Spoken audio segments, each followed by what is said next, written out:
News చూస్తున్నాం. తెలంగాణ తదుపరి ముఖ్యమంత్రిని నిర్ణయించే సీఎల్పీ సమావేశం ముగిసింది. కర్ణాటక డిప్యూటీ సీఎం టీకే శివకుమార్, పార్టీ రాష్ట్ర ఇన్ఛార్జి మాణిక్రావు ఠాక్రేల నేతృత్వంలో ఈ సమావేశం ముగిసింది.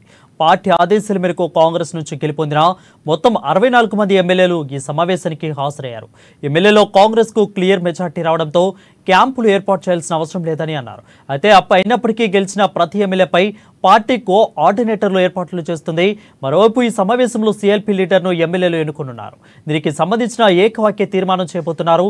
సీఎల్పీగా ఎంపికయ్యేవారు ముఖ్యమంత్రిగా బాధ్యతలను చేపట్టనున్నారు.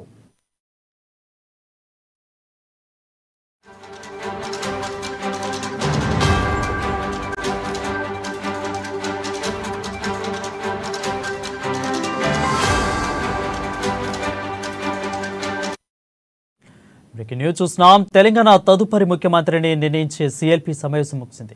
Karnataka deputy CM DK Shivakumar, party రాష్ట్ర ఇన్ఛార్జి మాణిక్రావు ఠాక్రేల నేతృత్వంలో ఈ సమావేశం ముగిసింది. పార్టీ ఆదేశాల మేరకు కాంగ్రెస్ నుంచి గెలుపొందిన మొత్తం 64 మంది ఎమ్మెల్యేలు ఈ సమావేశానికి హాజరయ్యారు. దీనిపై మరింత సమాచారం మా ఇన్పుట్ ఎడిటర్ శ్రీనివాస్ లైవ్ ద్వారా అందిస్తారు. శ్రీనివాస్, చెప్పండి, దీనిపై అప్డేట్స్ ఏంటి? కొద్దిసేపటి క్రితమే సిఎల్పీ సమావేశం ముగిసింది. ఏదైతే ఈ సిఎల్పీ సమావేశంలో కొంతమంది పేర్లను పార్టీ అధిష్టానానికి పంపించడం జరిగింది. అందులో ముందు పేరుగా రేవంత్ రెడ్డి పేరు, ఆ తర్వాత బట్టి విక్రమార్క పేరు, అదేవిధంగా అలా మొత్తం సీనియర్ల పేర్లందరినీ కూడా పంపించారు.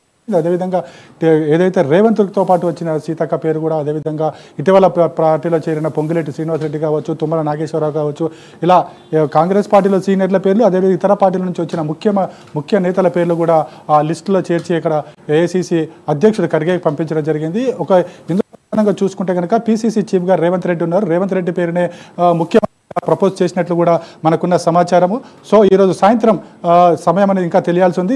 ఈరోజు సాయంత్రం ముఖ్యమంత్రిగా రేవంత్ రెడ్డి ప్రమాణ స్వీకారం చేయబోతున్నది మాత్రము తెలుస్తుంది. అదేవిధంగా రేవంత్ రెడ్డితో పాటుగా ఇంకెవరు ప్రమాణ స్వీకారం చేస్తారనేది మరికొద్ది సేపట్లో ఏఐసీసీ నుంచి వచ్చిన సమాచారం మేరకు తెలుస్తుంది. అయితే ఇప్పటికే రాజ్భవన్లో ప్రమాణ స్వీకారానికి సంబంధించి కూడా ఏర్పాట్లు జరుగుతున్నాయి. ఇప్పటికే జీఏడీ అధికారులందరూ కూడా రాజ్భవన్కు చేరుకోవడం జరిగింది. రాజ్భవన్ చేరుకున్న తర్వాత అక్కడ ఏర్పాట్లు ఏవైతే ప్రమాణ స్వీకారానికి సంబంధించిన ఏర్పాట్లన్నీ కూడా జరుగుతున్నాయి. మరికొద్ది సేపట్లో సిఎల్పీ సమావేశానికి సంబంధించిన కాపీని కూడా గవర్నర్ తమిళసైకి కాంగ్రెస్ నేతలు అందజేయబోతున్నారు. ఏదైతే ఈరోజు ప్రమాణ స్వీకారానికి సంబంధించి ఎవరెవరు ప్రమాణ స్వీకారం చేయబోతున్నారు, అదేవిధంగా ముఖ్యమంత్రిగా ఎవరు ప్రమాణ స్వీకారం చేయబోతున్నారు అనే అంశాలన్నీ కూడా అందులో ఉండబోతున్నాయి. ఇంకా చూసుకుంటే కనుక సిఎల్పీ సమావేశానికి సంబంధించి ఈరోజు జరిగిన సిఎల్పీ సమావేశంలో డీకే శివకుమార్ అధ్యక్షతన, అదేవిధంగా ఏఐసీసీ పరిశీలకులందరూ కూడా ఈ సమావేశంలో ఉన్నారు.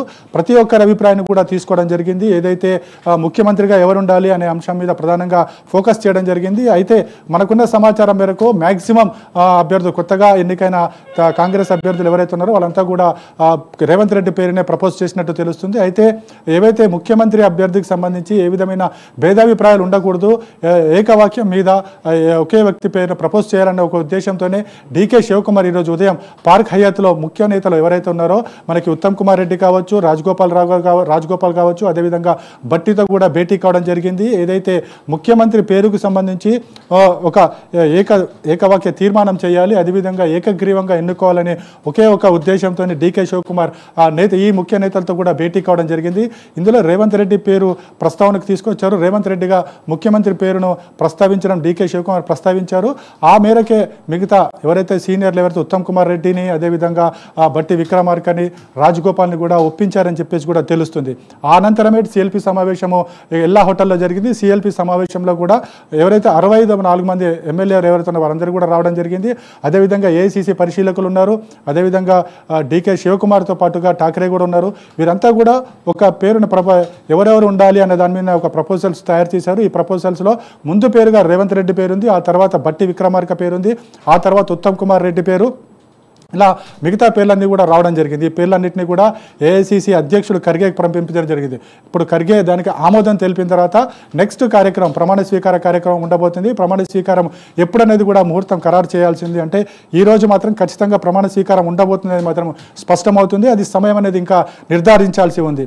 అదేవిధంగా రాజ్భవన్ దగ్గర కూడా ఏర్పాట్లు చూస్తే కనుక ఏర్పాట్లు ఇప్పటికే జీఏడీ పూర్తి స్థాయిలో ఏర్పాట్లు చేసింది. దాదాపు 300 మంది అతిథులు వచ్చే విధంగా అక్కడ ఏర్పాట్లు చేయడం జరిగింది. అదేవిధంగా ఏదైతే ప్రమాణ స్వీకార వేదికకు సంబంధించి కూడా అక్కడ ఏర్పాట్లు చేయడం జరిగింది. వేదిక మీద ముందుగా గవర్నర్ ఉంటారు. గవర్నర్ ముఖ్యమంత్రితో ప్రమాణ స్వీకారం చేయించిన తర్వాత ముఖ్యమంత్రి ఎవరైతే ఉంటారో వారు గవర్నర్ పక్కకు కూర్చుంటారో ఆ తర్వాత మిగతా మంత్రులు ఎవరైనా ప్రమాణ స్వీకారం చేస్తే వారు కూడా ఆ తతంగం కొనసాగుతుంది. ఇక రాజ్భవన్ దగ్గర పరిస్థితి చూసుకుంటే కనుక రాజ్భవన్ దగ్గర ఈ ఉదయం నుంచే కూడా ఈరోజు ముఖ్యమంత్రిగా రేవంత్ రెడ్డి ప్రమాణ స్వీకారం చేస్తారని తెలుసుకున్న అభిమానులు కార్యకర్తలందరూ కూడా రాజ్భవన్ దగ్గరికి చేరుకోవడం జరిగింది. ఇప్పటికే ఖైరతాబాద్ సర్కిల్ నుంచి పంజగుట్ట సర్కిల్ ఎక్కడైతే రాజీవ్ గాంధీ విగ్రహం ఉంటుందో అక్కడంతా కూడా కాంగ్రెస్ అభిమానులు కార్యకర్తలతో నిండిపోయింది. అక్కడంతా కూడా ఒకటే నినాదాలు, రేవంత్ రెడ్డి సీఎం అనే నినాదాలతోనే అక్కడ హోరెత్తుతున్న పరిస్థితులు కనిపిస్తున్నాయి. అదేవిధంగా కట్టుదిట్టమైన భద్రతా చర్యలను కూడా ఏర్పాటు చేశారు. ఎందుకంటే వన్స్ ఒకసారి ప్రమాణ స్వీకారం జరిగిందంతా ముఖ్యమంత్రిగా రేవంత్ రెడ్డి బాధ్యతలు చేపట్టిన తర్వాత ఖచ్చితంగా కాన్వాయ్ని ఆయనకు ఏర్పాటు చేయాలి. అదేవిధంగా కాన్వాయ్తో పాటుగా ప్రత్యేక భద్రతా దళాలు కూడా అక్కడ ఏర్పాటు చేయాల్సి ఉంటుంది. కాబట్టి వీటన్నిటికి కూడా ఏర్పాట్లు చేస్తున్నారు. వన్స్ ఒకసారి ముఖ్యమంత్రిగా ప్రమాణ స్వీకారం చేసిన తర్వాత ముఖ్యమంత్రి కాన్వాయ్ కూడా రాజ్భవన్లోకి వెళ్తుంది. రాజ్భవన్లో వెళ్ళిన తర్వాత ముఖ్యమంత్రిగా అధికార బాధ్యతలు చేపట్టిన తర్వాత రేవంత్ రెడ్డి ఆ కాన్వాయ్లో వెళ్ళిపోతారు. అంటే మొత్తానికి సంబంధించి ఈరోజు సాయంత్రం అయితే ప్రమాణ స్వీకారానికి ఏర్పాట్లు చేస్తున్నారు. ముఖ్యమంత్రిగా రేవంత్ రెడ్డి పేరే ప్రధానంగా ఇక్కడ వినిపిస్తుంది. అదేవిధంగా ఉప ముఖ్యమంత్రి లేదా కూడా ప్రమాణ స్వీకారం చేస్తారని తెలుస్తుంది. కేవలం ఇద్దరే ప్రమాణ స్వీకారం చేస్తారా, వీరితో పాటుగా మిగతా 18 మంది కూడా ప్రమాణ స్వీకారం చేస్తారని కూడా తెలియాల్సి ఉంది. ఈ ప్రమాణ స్వీకారం తర్వాత అంటే 1-2 రోజుల్లో అంటే 9వ తారీఖున సోనియా గాంధీ బర్త్డే ఉంది కాబట్టి ఆ రోజున కూడా పెద్ద ఎత్తున కార్యక్రమాలు చేపట్టాలని చెప్పేసి కూడా కాంగ్రెస్ పార్టీ నిర్ణయించింది. సో ఈ మేరకు ఇటు ప్రభుత్వ పరంగా కూడా అదేవిధంగా పార్టీ పరంగా కూడా పెద్ద ఎత్తున కార్యక్రమాలు ఏర్పాటు చేయాలని చెప్పేసి కూడా నిర్ణయించడం జరిగింది. సో ఇవన్నీ కూడా ఒకదాని తర్వాత ఒకటి జరుపుకుంటూ పోతుంటాయి. అంటే ప్రమాణ స్వీకారం తర్వాత ఈ అధికారిక కార్యక్రమాలన్నీ కూడా నిర్వహించాల్సి ఉంటుంది. కాబట్టి ముఖ్యమంత్రిగా ప్రమాణ స్వీకారం మీద చేపట్టిన తర్వాత నెక్స్ట్ పాలన మీద దృష్టి పెట్టబోతున్నారు. అదేవిధంగా ఈ ప్రమాణ స్వీకారం తర్వాత ఏదైతే కాంగ్రెస్ పార్టీ ఇచ్చిన హామీలకు సంబంధించి కూడా ముందు సంతకాల కార్యక్రమాలు కూడా ఉండబోతాయని చెప్పేసి కూడా తెలుస్తుంది. సో ఇవన్నీ చూసుకున్న తర్వాత నెక్స్ట్ ఇక ఏం చేయబోతున్నారు అనేది కూడా చర్చనీయాంశంగా ఉంది. మరోవైపు చూసుకుంటే కనుక ఈ 65 మంది ఎమ్మెల్యేలతో పాటుగా 119 మంది ఎమ్మెల్యేలు ఎవరైతే గెలిచారో వీళ్ళంతా కూడా అసెంబ్లీలో శాసనసభ సభ్యునిగా కూడా ప్రమాణ స్వీకారం చేయాల్సి ఉంటుంది. సో ఇవన్నీ కార్యక్రమాలు ఒకదానితో ఒకటి జరగబోతున్నాయి. అయితే ఇవన్నీ కూడా జరగాలంటే ముందుగా ముఖ్యమంత్రి ప్రమాణ స్వీకారం చేయాల్సి ఉంటుంది. సో ఈ సాయంత్రమే ముహూర్తం అయితే ఖరారైంది. ఇంకా సమయం తెలియాల్సి ఉంది. వరుణ్, అయితే శ్రీనివాస్, మనం ఎక్కువ కూడా గత చరిత్రని కాంగ్రెస్ పార్టీ గత చరిత్రను చూసుకుంటే ఏ నిర్ణయం తీసుకోవాలన్నా కానీ ఆచితూచి నిర్ణయం తీసుకుంటుంది. ఒక నిర్ణయం తీసుకోవాలంటే కట్టుదిట్టమైన చర్యలతో ఖచ్చితంగా నిర్ణయం తీసుకుంటుంది. సో ఈ రోజు సిఎల్పి మీటింగ్ జరిగింది. సాయంత్రానికి ముఖ్యమంత్రిని ప్రచారం చేసే అవకాశం ఉంది. రాజ్భవన్లో కూడా అన్ని ఏర్పాట్లు జరుగుతున్నాయి. సో ఇంత సత్వర నిర్ణయాన్ని హైకమాండ్ తొందరగా ఒప్పుకునే పరిస్థితి అక్కడ అవకాశం ఉందంటారా? ఇది సత్వర నిర్ణయం కాదు. ఎందుకంటే ముందు నుంచి కూడా ఎన్నికల తతంగం ప్రారంభమైన నుంచి కూడా ఏఐసిసి పరిశీలకులు ఉన్నారు. అదేవిధంగా డీకే శివకుమార్ ఇక్కడ ముందు నుంచి ఎన్నిక రోజు నుంచి కూడా ఇక్కడే ఉన్నారు. కాంగ్రెస్ పార్టీలో జరుగుతున్న వ్యవహారాలన్నీ పరిశీలిస్తున్నారు. అదేవిధంగా ప్రజలు అంటే తెలంగాణ ప్రజల మూడు ఎలా ఉందో కూడా తెలుసుకున్నారు.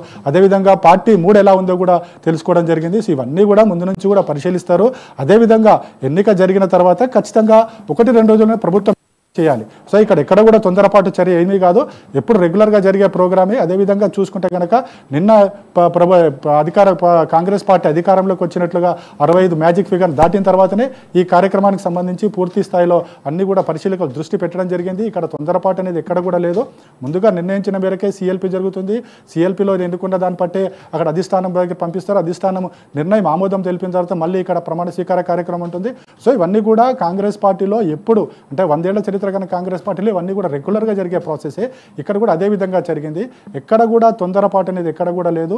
ముందు నుంచి అనుకుంటున్నదే ఇక్కడ ఎవరు ముఖ్యమంత్రి అవుతారు, అదేవిధంగా ఎవరు మంత్రులుగా ఉంటారనేది ముందు నుంచి కూడా ప్రజల్లో ఒక చర్చ జరుగుతుంది. ఆ మేరకే ఇక్కడ కూడా నిర్ణయాలు జరుగుతొచ్చాయి. కాంగ్రెస్ పార్టీ మాత్రం ఇక్కడ ప్రతి అంశాన్ని కూడా చాలా సీరియస్గానే తీసుకుంది, చాలా కీన్గా అబ్జర్వ్ చేసింది. ఎవరు ఎక్కడ ఏ స్థానంలో ఉంటే బాగుంటుందని చెప్పేసి కూడా నిర్ణయించిన మీదటే ఈ పేర్లన్నింటినీ కూడా అధిష్టానం పంపించిందని మనం అనుకోవచ్చు. వరుణ్, రైట్ శ్రీనివాస్, అయితే ఎన్నికల ముందు నుంచి మనం చూస్తూనే ఉన్నాం అధికార పార్టీ కానీ మిగిలిన కొన్ని ప్రతిపక్ష పార్టీలు కూడా కాంగ్రెస్ పార్టీ మీద విమర్శలు చేస్తున్నాయి. అంటే ఒకవేళ కాంగ్రెస్ పార్టీ గెలిస్తే కానీ సీఎం ఎవరు 6 నెలలకు ఒకసారి మారుతూ ఉంటారంటే ఇలాంటి విమర్శలు చూస్తే ఈ అన్నింటిలో కూడా ఈ రోజుతో చెక్ పెట్టే అవకాశాలు కనిపిస్తున్నాయా? ఖచ్చితంగా. ఎందుకంటే 6 నెలలకు సీఎం అనేది గతంలో జరిగింది, కానీ ఆ తర్వాత ఎక్కడ కూడా ఇలాంటి సందర్భాలు కాంగ్రెస్ పాలిత ప్రాంతాల్లో కావచ్చు, మన తెలుగు రాష్ట్రాల్లో కావచ్చు, అంటే కొంతకాలంగా చూస్తే ఎక్కడ కూడా జరగలేదు. ఇప్పుడు కాంగ్రెస్ పాలిత ప్రాంతాలు ఉదాహరణకు తీసుకుని ఎక్కడ కూడా ముఖ్యమంత్రి ఖచ్చితంగా 5 ఏళ్ల పాటు తన పదవి కొనసాగించే వచ్చారు. ఇక తెలంగాణ విషయానికి వస్తే కనుక మనకు ఉమ్మడి రాష్ట్రంలో చూసుకుని, ఉమ్మడి రాష్ట్రంలో ఏదైతే చంద్రబాబు తర్వాత వైఎస్ రాజశేఖర రెడ్డి ముఖ్యమంత్రికి బాధ్యతలు తర్వాత పూర్తి కాలం 5 ఏళ్ల పాటు ముఖ్యమంత్రిగా పనిచేశారు. ఆ తర్వాత మళ్ళీ ఎన్నికలకు వెళ్ళారు. ఆ తర్వాత మళ్ళీ పార్టీని గెలిపించుకొచ్చారు. ఆ తర్వాత కూడా ముఖ్యమంత్రిగా రాజశేఖర రెడ్డి ప్రమాణ స్వీకారం చేశారు. దురదృష్టవశాత్తు రాజశేఖర రెడ్డి ప్రమాదంలో మరణించిన తర్వాత ఆ బాధ్యతలు వేరే రోషయ్యకు కానీ కిరణ్ కుమార్ రెడ్డికి కానీ అప్పగించారే తప్ప ఎక్కడ కూడా ఇక్కడ బ్రేకప్ అనేది జరగలేదు. అదేవిధంగా కాంగ్రెస్ పాలిత ప్రాంతాల్లో మనం ఛత్తీస్గఢ్ చూసుకున్నా అంతే, రాజస్థాన్ తీసుకున్నా అంతే. సో ఇక్కడ మనకు అన్ని కూడా చూసుకుంటే కనుక ముఖ్యమంత్రులు 5 ఏళ్ల పాటు కొనసాగిస్తున్నారు. గతంలో అలాంటి పరిస్థితి ఇప్పుడు కాంగ్రెస్లో లేదు, ఇప్పుడు కూడా అలాంటి పరిస్థితి ఉండదు. ఎందుకంటే వన్స్ ఒకసారి ముఖ్యమంత్రిగా ముఖ్యమంత్రిగా బాధ్యతలు చేపట్టిన తర్వాత ఏదైతే 5 ఏళ్ల పాలు పరిపాలన కొనసాగించాలి. తద్వారా కాంగ్రెస్ పార్టీ కొత్త మార్కుని ఇక్కడ చూపించాలనే ఒకే ఉద్దేశంతో ఏఐసీసీ ఆ దిశగా ఆలోచిస్తుంది. అందుకోసమే ఒకసారి ముఖ్యమంత్రిగా బాధ్యతలు చేపట్టిన తర్వాత 5 ఏళ్ల పాటు తనే కొనసాగుతారని మాత్రం ఇక్కడ మనకి స్పష్టంగా తెలుస్తుంది. Varun, thank you Srinivas for the updates.